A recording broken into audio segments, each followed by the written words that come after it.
آج میں نے آپ کے سامنے جو آیت کریمہ تلاوت کرنے کا شرف حاصل کیا،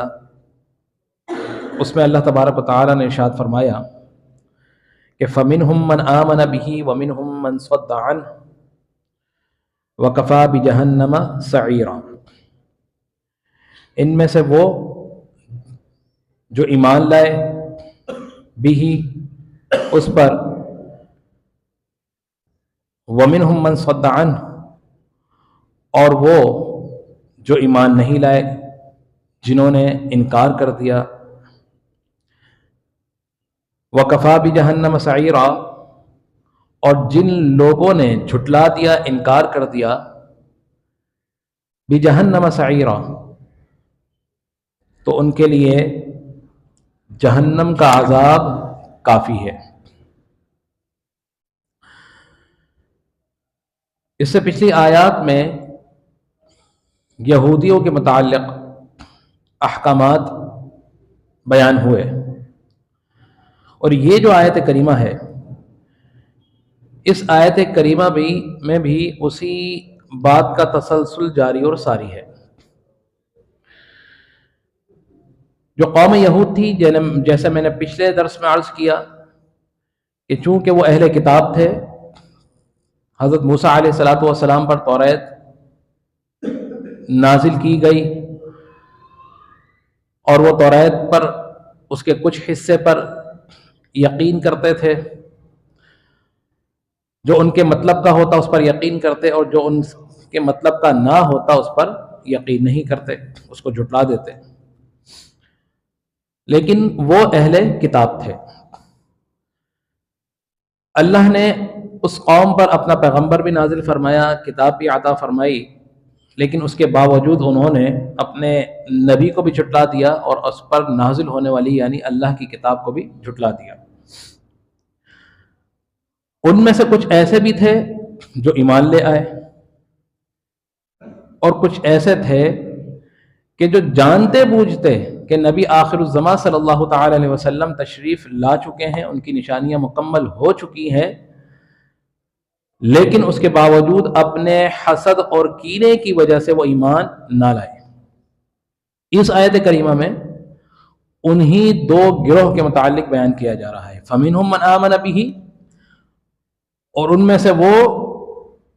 جو نبی آخر الزمان صلی اللہ تعالی علیہ وسلم کی نشانیوں کا ملاحظہ فرما کر ایمان لے آئے، یعنی حضرت عبداللہ بن سلام رضی اللہ تعالی عنہ، اور ان کے ساتھ اور بہت سے جو ایمان کی دولت سے مالا مال ہوئے۔ وَمِنْهُمْ مَنْ صَدَّ عَنْهُ اور ان میں سے کچھ ایسے بھی تھے جیسے کعب بن اشرف، اور بھی بہت سے جو حضور علیہ الصلوۃ والسلام کی نشانیوں کو جانتے بوجھ پر بھی ایمان نہ لا سکے۔ وَكَفَى بِجَهَنَّمَ سَعِيرًا تو ایسے لوگ جو حضور علیہ الصلوۃ والسلام پر ایمان نہیں لائے، اللہ تبارک و تعالیٰ اس آیت مبارکہ میں ان لوگوں کے لیے بیان فرما رہا ہے کہ وَكَفَى اور کافی ہے بِجَهَنَّمَ سَعِيرًا، جہنم کا دردناک عذاب ان کے لیے کافی ہے۔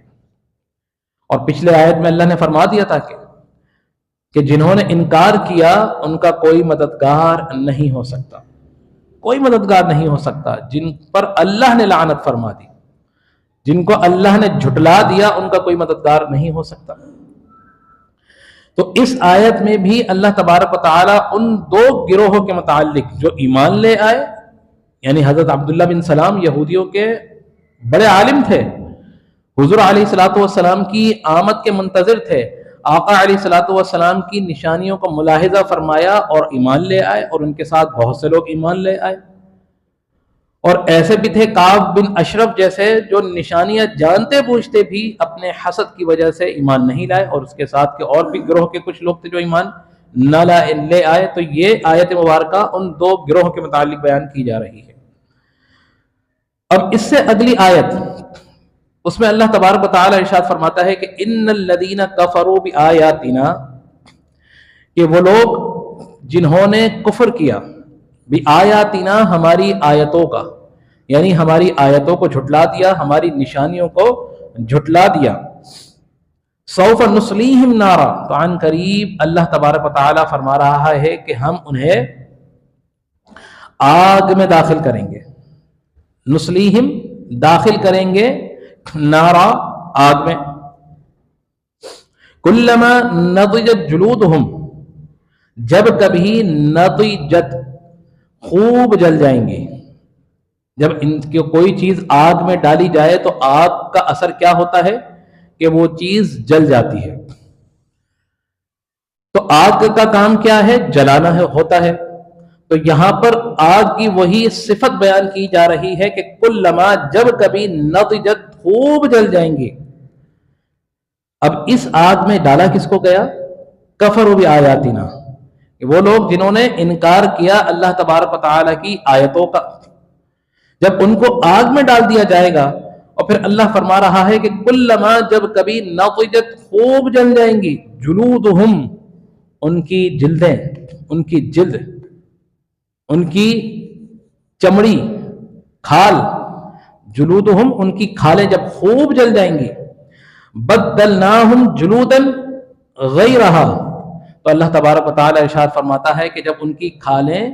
خوب جل جائیں گی تو اللہ تبارک و تعالی ایسا نہیں ہوگا کہ ایک مرتبہ ان کے جسم سے ان کی کھال جل گئی تو ان پر عذاب جو ہے وہ منقطع ہو جائے گا، ایسا نہیں ہے۔ دیکھیں ہر سال انسان کا جو جسم ہے اس میں بھی تبدیلی واقع ہوتی ہے، ہر سال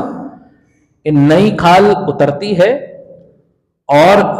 پرانی کھال اترتی ہے اور نئی کھال اس پر آتی ہے، یہ انسان کے جسم پر یہ ہر سال تبدیلی ہوتی ہے، ہر انسان کے جسم پر ہوتی ہے۔ تو اللہ تبارک و تعالی جب کھال اترتی ہے پرانی تو کچھ عرصے بعد اسی جسم پر اسی جگہ پر نئی کھال بھی پیدا ہو جاتی ہے، یہ طریقہ ہے۔ تو یہاں پر بھی اللہ تبارک و تعالی نے ارشاد فرما دیا کہ جب ان لوگوں کو جہنم کی آگ میں ڈالا جائے گا تو ایسا نہیں ہے کہ ان کی آگ ایک بار جلنے کے، ان کی جو کھال ہے ایک بار جلنے کے بعد دوبارہ نہیں آئے گی۔ اللہ تبارک و تعالی نے فرما دیا کہ جس طرح دنیا کے اندر ان کی کھال واپس ہم پیدا کر دیا کرتے تھے تو ان پہ عذاب کا سلسلہ جاری و ساری رکھنے کے لیے وہ جو کھال ان کی جہنم کی آگ میں جلنے سے جو ختم ہو جاتی ہے، جل جائے گی، اللہ تبارک و تعالی اس عذاب کو جاری و ساری رکھنے کے لیے ان کھالوں کو دوبارہ زندہ فرما دے گا، دوبارہ پیدا فرما دے گا۔ تو یہ عذاب کا سلسلہ تسلسل اس کا قائم و دائم رہے گا، جاری و ساری رہے گا اور ہوتا رہے گا۔ اللہ تبارک و تعالی فرماتا ہے ہمیشہ ہوتا رہے گا، یعنی کہ ان کی کھال جل گئی، دوبارہ ان کی کھال آ گئی، وہ عذاب، وہ اذیت، وہ تکلیف اس میں ہمیشہ مبتلا رہیں گے، ایک دفعہ کی نہیں ہوگی۔ کلما نضجت جلودہم بدلناہم جلودا، کہ اللہ تبارک و تعالی فرما دیا کہ جب ان کی کھال خوب جل جائے گی، بدلناہم ہم اسے تبدیل کر دیں گے جلودا غیرہا، دوسری کھال سے، لیذوقوا العذاب، کیوں؟ تاکہ وہ جہنم کا عذاب چکھتے رہیں، مزہ، جہنم کی آگ کا مزہ چکھتے رہیں۔ ان اللہ کان عزیزا حکیما، بے شک اللہ تبارک و تعالی غالب حکمت والا ہے۔ اللہ تبارک و تعالی پر کوئی چیز کی کمی ہے؟ اللہ ہر چیز پر قادر ہے، اللہ تبارک و تعالی چاہے گا اور یہ کام مسلسل ہوتا رہے گا۔ جب ایک اس مقام پر اللہ تبارک و تعالی نے کفار کا ذکر فرما دیا تو اب اللہ تبارک و تعالی کا یہ طریقہ رہا ہے جب بھی کفار پر عذاب کی بات بیان فرماتا ہے قرآن پاک میں تو اس کے ساتھ ہی ایمان والوں کی راحت کا بھی ذکر فرما دیتا ہے، ان پر نعمت کا بھی ذکر فرما دیتا ہے۔ یہی تسلسل اگلی آیت میں قائم ہے، جاری ہے، کہ اسی کی اگلی آیت میں، پہلی آیت میں کفار کا ذکر ہو رہا ہے، ان پر عذاب کا ذکر ہو رہا ہے، لیکن اس سے ہی اگلی آیت میں اللہ تبارک و تعالی نے وہ لوگ جو اللہ کی ذات کے منکر تھے، اللہ کے احکامات کے منکر تھے، اللہ کے نبی کی رسالت کے منکر تھے، ان پر عذاب کا ذکر فرمانے کے بعد اب اللہ تبارک و تعالی نے فرما دیا جو میری ذات پر ایمان لائے، میرے نبی کی ذات پر ایمان لائے، میرے احکامات پر اپنا سر جو ہے انہوں نے تسلیم خم کر دیا، اب ان کے لیے اللہ تبارک و تعالی کیا ارشاد فرما رہا ہے کہ والذین آمنوا وعملوا الصالحات، کہ وہ لوگ، وہ گروہ آمنو جو ایمان لائے، وعملوا الصالحات اور جنہوں نے نیک اعمال کیے، صالح اعمال کیے،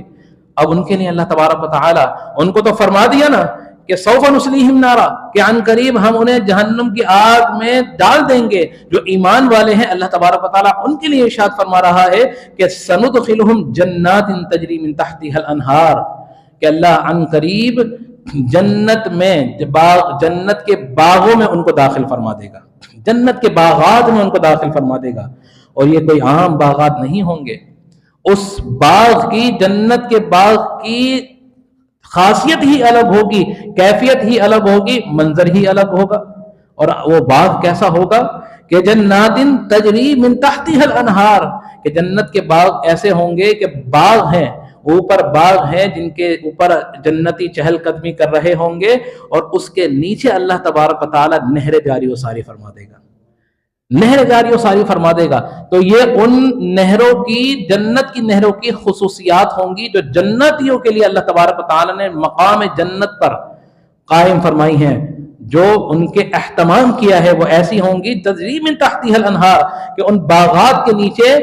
جنتیں جاری اور ساری ہوں گی. اور پھر وہ جو جنتی ہوں گے، جو نیک عمل کرنے والے ہوں گے، ایسا نہیں ہوگا کہ وہ ایک دفعہ اس جنت پر کے باغ میں جا کے چہل قدمی کر کر واپس آ جائیں گے، ایسا نہیں. اللہ یہاں پر ارشاد فرما رہا ہے خالدین، رہیں گے، فیہا، اس میں، ابدا، ہمیشہ ہمیشہ کے لیے. جو ایک مرتبہ جنت میں داخل ہو جائے گا وہ جنت سے واپس نہیں آئے گا. تو یہاں جنتیوں کی صفات بیان کرتے ہوئے یہ فرما دیا کہ وہ لوگ جو اللہ کو ماننے والے ہوں گے، اللہ کے نبی پر ایمان لانے والے ہوں گے، ان کی خصوصیت یہ ہوگی، خاصیت یہ ہوگی کہ اللہ ان کو جنت کے باغوں میں داخل فرما دے گا، ایسے باغات جن کے نیچے نہریں جاری ہوں گی، خالدین فیہا ابدا، اور وہ اس میں ہمیشہ رہیں گے. لہم فیہا ازواج، اور یہی اور اللہ کی نعمت کی بس نہیں ہوگی، اللہ کے انعام کا بس یہی نہیں ہوگا. لہم، ان کے لیے، فیہا، اس میں، یعنی باغات میں، اس جنت میں، اور کیا کیا اللہ کے انعام ہوں گے. ازواج مطہرہ، اللہ تعالیٰ فرماتا ہے پاکیزہ بیویاں ہوں گی، پاکیزہ زوجہ ہوں گی. اب یہاں پر زوجہ فرما دیا کہ پاکیزہ بیویاں اللہ تبارک و تعالیٰ ان کو جنت میں عطا فرمائے گا. یہ تو ایک ان کو انعام کی ایک صورت ہوگی، اور کئی بے شمار اللہ تبارک و تعالیٰ ان پر انعامات کی صورت بیان فرمائے گا. اللہ تبارک و تعالیٰ ہی بہتر جانتا ہے. کہ فرما دیا نا کہ فیہا لہم فیہا ازواج مطہرہ، کہ ان کے لیے جنت کے اندر پاکیزہ بیویاں ہوں گی. وندخلہم ظلا ظلیلا، اور وہ داخل رہیں گے ہمیشہ ہمیشہ سائے کے اندر، کبھی دھوپ کی شدت ان پر نہیں پڑے گی. ایسے سائے دار درخت کے نیچے ہمیشہ رہیں گے کہ جس کی سختی سے نہ کسی سردی سے، مطلب وہ اس طرح کا موسم ہوگا کہ انسان کسی قسم کی تکلیف میں اس میں مبتلا نہیں ہوگا. وہ کیسا موسم ہوگا یہ تو میرا رب ہی جانتا ہے، اللہ تبارک و تعالیٰ بہتر جانتا ہے. لیکن اللہ نے یہ نشانیاں ضرور فرما دی کہ یہ ان لوگوں کے لیے ہوں گی جو اللہ پر ایمان لائے گا. اور اللہ پر ایمان لانے کا مطلب یہ نہیں ہے کہ صرف کلمہ پڑھ لیا اور دار ایمان میں داخل ہوگا اسلام میں، اور ایمان لانے کے بعد پھر ہم گناہوں میں مبتلا رہیں. گناہوں کی معافی اللہ تبارک و تعالی اس وقت تک یقیناً دیتا رہے گا جب تک ایمان کی حالت میں موت واقع نہیں ہوتی. لیکن اگر ایمان کی حالت میں موت واقع نہیں ہوئی، خدا نہ خواستہ، تو پھر یہ جو راحتیں ہیں، یہ جو نعمتیں ہیں، اس کے لیے نہیں ہے. تو سب سے پہلے تو اپنے ایمان کی حفاظت کرنی ہے، اللہ پر ایمان لانا ہے. اور اللہ پر ایمان لانے کا مطلب یہ ہے کہ اللہ کے تمام احکامات پر یقین کرنا ہے، عمل کرنا ہے، اس کی نافرمانی، اس کی ناراضگی کے کاموں سے بچتے رہنا ہے. وَنُدْخِلُهُمْ ظِلًّا غَلِيلًا، اور اللہ تبارک و تعالیٰ نے فرما دیا نا کہ وہ ہمیشہ سائے میں رہیں گے. اب یہ سایہ مفسرین کرام فرماتے ہیں کہ یہ سایہ وہ بھی ہو سکتا ہے کہ ہمیشہ اللہ کی رحمت کے سائے میں رہیں گے. تو اللہ تو بڑا رحیم ہے، اللہ تو بڑا کریم ہے. تو یہ ان آیات میں جو درس قرآن میں آج کی جو نشست میں نے آپ کے سامنے بیان فرما دیا، وہ لوگ جو حضور پر ایمان لائے، ایک ان گروہ کے بارے میں، اور وہ لوگ جو حضور پر نہیں ایمان لائے. پھر جو ایمان نہیں لائے، جو کافر ہوئے، ان کی سزا کے بارے میں بیان فرما دیا. اور وہ لوگ جو ایمان لے آئے اللہ کی بارگاہ میں اپنے سر کو جو ہے خم کر دیا، جھکا دیا، اللہ کی رضا میں راضی رہے، تو ان کی جزا کے بارے میں بھی اللہ تبارک و تعالیٰ نے اس آیت میں بیان فرما دیا، اور ان کے مختلف ان پر جو اللہ کی مہربانیاں ہوں گی ان پر بھی اللہ تبارک و تعالیٰ نے اس سورہ نساء کے جو ہے اس حصے میں یہاں پر بیان فرما دیا۔ اللہ سے دعا ہے کہ اللہ تعالیٰ ہمیں توفیق کی اب عمل کرنے کی توفیق عطا فرمائے۔